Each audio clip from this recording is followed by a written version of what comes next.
Reza Rahadian kembali menjadi buah bibir berkat aktingnya di series Layangan Putus. Namun, di tengah pujian yang datang padanya, ia mengumumkan ingin berhenti dari dunia akting. Hal itu disampaikan Reza Rahadian dalam channel YouTube milik Boy William. Sambil menangis, Reza mengaku bahwa keputusan tersebut sangat berat baginya.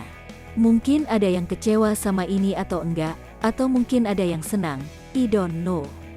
Karena gue merasa industri ini sudah cukup memberikan banyak hal, gue enggak bisa pungkiri bahwa gue harus mikirin nextnya mau ngapain.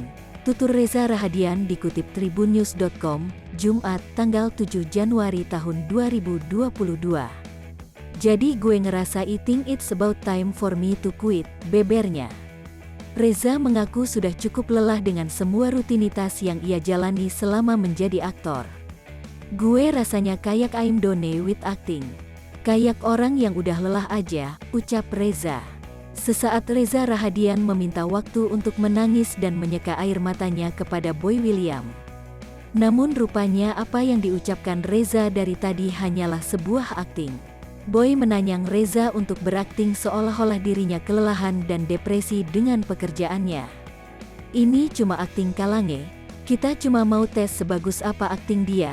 Maaf ya guys, kata Boy William sembari tertawa. Hah, berhenti, enak aja lo hahaha, timpal Reza. Di dunia film selain sebagai aktor ternama, kini Reza Rahadian menjabat sebagai ketua FFI selama beberapa tahun ke depan. Di tangannya, Reza ingin FFI bisa lebih transparan dalam memberikan data tentang pemenang Piala Citra kepada masyarakat film.